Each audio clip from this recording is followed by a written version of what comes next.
할렐루야. 5월 1일 목요일 매일 성경 묵상 가이드입니다. 오늘 말씀은 시편 119편 1절에서 16절의 말씀입니다. 혹시 여러분 학교 다닐 때에 교과서를 가지고 이런 게임을 해보셨는지 모르겠네요. 책을 탁 덮은 상태에서 일정 분량 페이지를 이렇게 탁 넘기면 이 페이지가 나오잖아요. 그죠? 여기 페이지가 딱 나오면 그 뒤에 숫자가 저는 139페이지를 폈습니다. 그러면 뒤에 숫자가 9네요. 그죠? 뒤에 숫자가 높은 사람이 이기는 게임 안 해보셨어요? 이런 게임 하면서 벌칙이 빠지면 또 안 되죠. 벌칙으로는 되게 딱밥으로 갑니다. 제 이 말을 아우 소리가 들리는지 모르겠지만은 제가 요 손은 작아도 딱밥 하나는 딱 소리 나게 때리거든요. 학교에서 이런 게임 참 많이 했던 기억이 나요.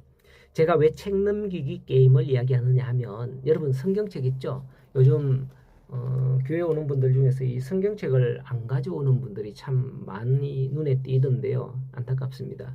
전에 한번 말씀을 드렸는데요. 성경책이 내 보물 1호 아닌가요? 그리스도인의 보물 1호는 성경책인 걸 잊지 마시기 바랍니다. 그 성경책이 여러분의 보물 1호가 되기를 바라요. 자, 그 성경책에서 찬송가 뒷부분에 있는 찬송가를 빼고 성경만 딱 잡고서 딱 중간을 딱 펼치면 어디가 나올까요? 중간을 딱 펼치면 시편 119편이 나옵니다. 정확해요. 안 나오는 분은 센스가 좀 부족합니다. 정확하게 119편이 나오거든요. 거기요. 예. 자, 오늘 이렇게 5월 1일인데 큐티 말씀이 바로 119편이라서 이런 이야기를 한번 해봤습니다. 시편 119편은 하나님의 말씀에 대해 사모하는 내용으로 기록되어 있습니다. 하나님의 말씀을 어떻게 사모해야 하는지 그에 대한 뜨거운 열정이 어떤 건가 하나님을 사모하는 그런 내용으로 노래하는 시입니다. 시편 119편의 지은이는 사실 누군지 알려지지 않았어요. 군데군데 다윗의 인생 가운데에 처한 그 위기 상황이 있는 것으로 보아서 다윗이 아닌가 추측하기도 하지만은 꼭 그런 것 같지는 않습니다. 뭐 다윗만이 자기 일을 기록하지 않잖아요.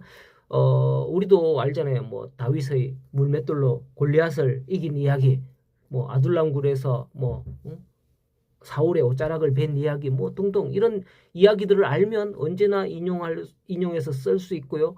뭐 주제에 맞게끔 다윗을 끌어다가 쓸 수 있을 거예요. 그래서 다윗이 아닌 것 같기도 하다. 포로기에서 돌아온 이후에 학사 에스라 시기에 지어진 게 아닌가. 그렇게 또 추측하고도 있지만은 사실은 정확한 지은이가 누군지는 잘 모릅니다. 어쨌든 시편 119편은 시편 중에서 길이가 가장 길 뿐만 아니라 신구약 전체 성경의 딱 중앙에 위치해 있으면서 이 땅에서의 인생의 축복과 영원한 생명은 오직 하나님의 말씀에 기반을 둔다는 것을 강조하고 있다는 점에서 이 시편을 신구약 전체 하나님의 계시의 축소판이다라고 하는 것입니다. 성경의 가장 중앙에 있는 하나님의 말씀이 중요하듯이 우리 마음속 딱 중앙에도 뭐가 있어야 되겠어요? 하나님의 말씀이 있어야 된다라는 거죠.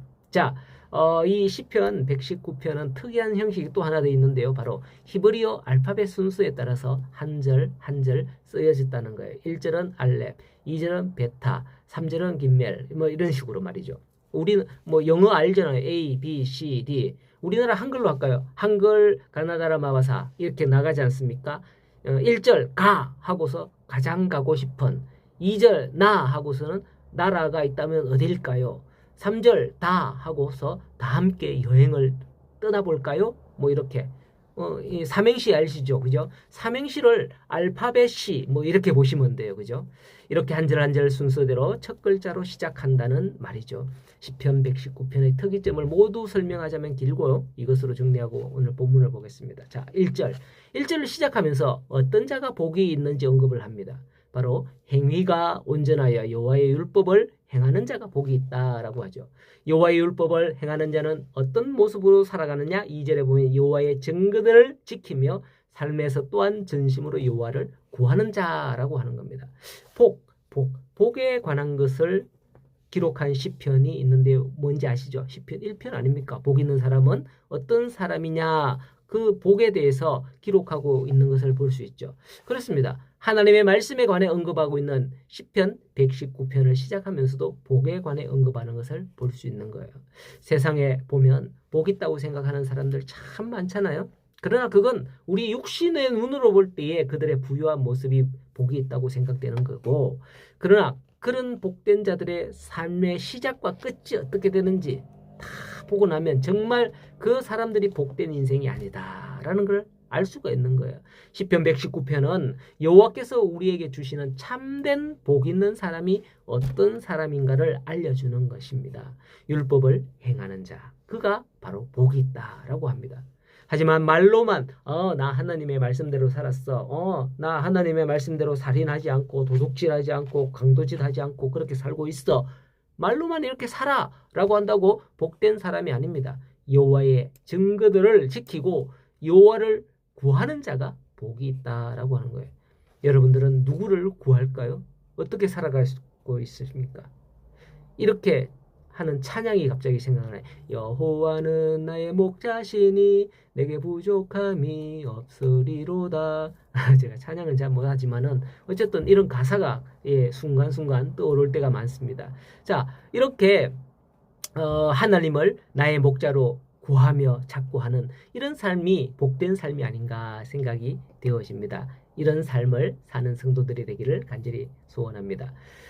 자, 이제 여호와의 증거를 지키고 구하는 자 어떤 자이냐? 3절에 참으로 그들은 불의를 행하지 아니하고 주의 도를 행한다라고 합니다. 세상에는 불의를 행하는 사람 참 많지만은 불의와 타협하는 사람도 많습니다. 나 불의 안 해. 난 나쁜 짓 안 해. 이런 사람도 많지만은 그런 사람을 그냥 용인하거나 그냥 뭐 타협하는 그런 사람도 많다는 거예요. 예를 들자면 얼마 전 우리가 부활절이 지나갔잖아요. 예. 대제사장들과 가룟 유다의 관계를 생각을 해보면 돼요. 대제사장들은 뭐 예수님을 잡아 죽이려고 했으니 불의를 행하는 자죠. 그러나 불의와 타협하는 자는 또 누구냐? 가룟 유다 같은 자들. 가룟 유다는 자기가 예수님을 직접 죽이지는 않았지만은 팔아먹은 행위를 한 자들이에요. 돈을 받고 예수님을 판 자, 뭐 타협한 거 아닙니까? 불의를 행하지 않고 주의 도를 행하는 자들은 6절에 어떠냐? 부끄럽지 않다. 부끄럽지 않다는 저 부끄러움을 당하지 않는다고 합니다. 그리고 내 생각대로 판단하는 게 아니라 7절에 보면 내가 주의 의로운 판단을 배울 때는 정직한 마음으로 주께 감사할 것이라 라고 하죠. 우리는 대부분 내가 다 판단해서 결정하고 뭐 이래놓고는 주님 보셨죠? 이러면서 이거 하나님이 하셨습니다. 감사합니다. 이렇게 하는 사람들이 너무나 많아요.